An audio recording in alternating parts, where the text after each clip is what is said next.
Hi, I'm Kevin Wagner, and I am having a fight with the Ada Village Council. My biggest fight is with this person right here. You see her on a phone at a village council meeting. This was from January 6th. I'm pretty sure she was on the phone the entire time. And it made me wonder, who is she? What's she doing there? And I had the impression that she was a babysitter. Somebody that was there just in case something went wrong and had to regain control. Regarding control, let's look at her voting records. Here, you will see it's Jane A. Napier. It turns out she's about 5 years my junior. Now, I have erased her address from this record. People get bonkers when you show that their addresses are often available easily online. I don't know why they get upset about it, but they do. Well, if you can see, all these little R's and the party here says Republican. Well, she votes Republican. Now, does this prove that she's one of the MAGA fascists? No, it doesn't.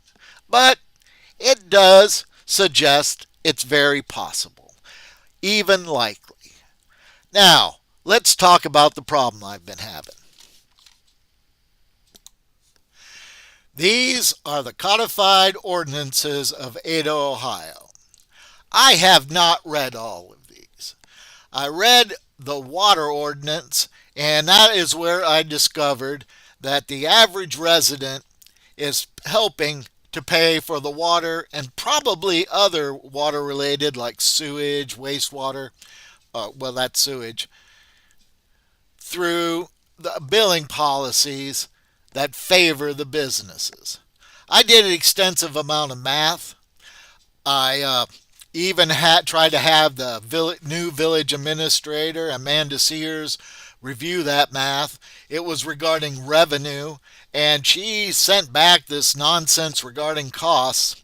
Well, my next video is going to be on Amanda, but let's suffice it to say that I did some math, and most people are paying for the water or helping pay the water bills of our local businesses. But that's neither here nor there. Mostly, I want to change it. I want to be able to go through all these ordinances and get rid of any sweetheart deal, special privilege, or even ancient laws that aren't enforceable or even necessary. More on the water later. I've gone through the entire water ordinances. There are all kinds of deals, breaks, discounts, everything for businesses. And of course, if the business gets a break, that means the residents have to pay for it because bills still need to get paid. Now I'm going to find the particular ordinance we're currently fighting about. Here you'll find it. 115503, prohibited uses. In a Class 2 commercial district, no establishment selling or serving alcoholic beverages shall be located within 500 feet of a public school, playground, church, hospital, private school, library, or college, measured from the nearest entrance and along street lines. Now, I did some maps, and I showed that there are 3 businesses that I know of.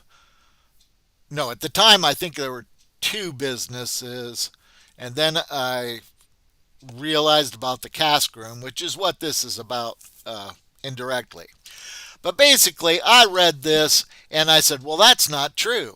We should be able to just get rid of it. So I picked it as a ordinance that is unnecessary and could be getting rid of. It is for me to learn how to get an ordinance changed. Now, people can vote on whether or not we should keep that ordinance. And that is what I wanted to do. I started to draft an initiative. Well, Jane Napier didn't want me to do that. We had a couple discussions in the council meetings during the times where private citizens are allowed to talk about it. And she came back and forth. The most recent, she talked about there was a meeting of the people involved in 2014. And I didn't know about the year at the time. She talked about there was a meeting of the zoning folks regarding the cask room, regarding this statute or this ordinance. And I said, is there any proof of that? Is there a recording um, showing, with created dates, metadata, and that shows when it was created? Now, she replied in an email, and I haven't read all the way through all the emails because I was postponing that to the weekend while I draft an argument to the Bar Association and hopefully a review board in Columbus regarding legal counsel's actions. So I'm going to go over it. But basically, she was saying that you couldn't have a video recording. They didn't do them because people could overlap, or speech can overlap, and it's poor quality. But she was missing my point. My point was metadata. A video recording would have a picture with faces and documented time, date and time stamps. It couldn't defute it. Now, granted, nowadays there are tools where you can filter out if people did talk over them, but that's only if any particular time that says, hey, we got to go back there and know who said what to whom. But it's simply enough. There's software now that can easily identify a voice and then remove it from a conversation, but that's not the point of the talk. The point of the talk was metadata. A picture, a video recording, a video recording with pictures and verifiable dates was vastly superior to someone just saying, trust me, I was there. Now, she also sent along 4 documents.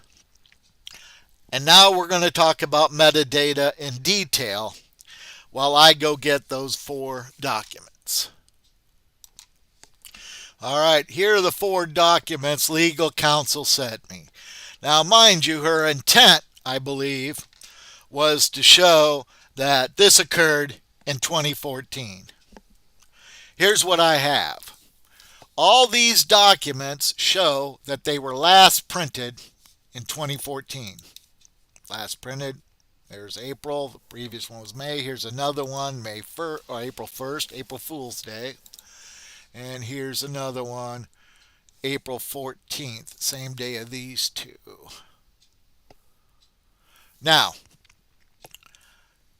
granted, a document was printed on these dates, April 14th, April Fool's Day, May 6th, all of them showing 2014. But the metadata shows last modified by. Guess who? Last modified by. Last modified by. Last modified by. That's right. Legal counsel Jane Napier might be a MAGA fascist, might not be. Let's continue on. Last modified and created are showing 8/25 and of this year, which is 3 days before me recording this. Why is this relevant? Well, there are 2 possibilities. It could have a modified date and a created date. Well, you know what? Let's stop for a second and let's talk about something else. The original document would have modified, created, and printed dates closer to each other because that's what we did. And if Jane Napier, legal counsel, had taken the file from wherever she found it and just sent that file over, I would have had the original metadata. Now, there are 2 possibilities as to why it says created 3 days ago.